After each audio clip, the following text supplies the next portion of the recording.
પણ 365 દિવસ આ દાદાનું ધામ ખુલ્લું હોય છે.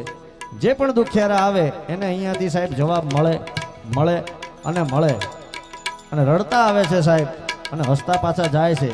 એવા અમે જોયેલા દાખલા એટલે અને આંખે આંસુ લઈ આવે છે દુખિયા એના કરતા દાદા કા.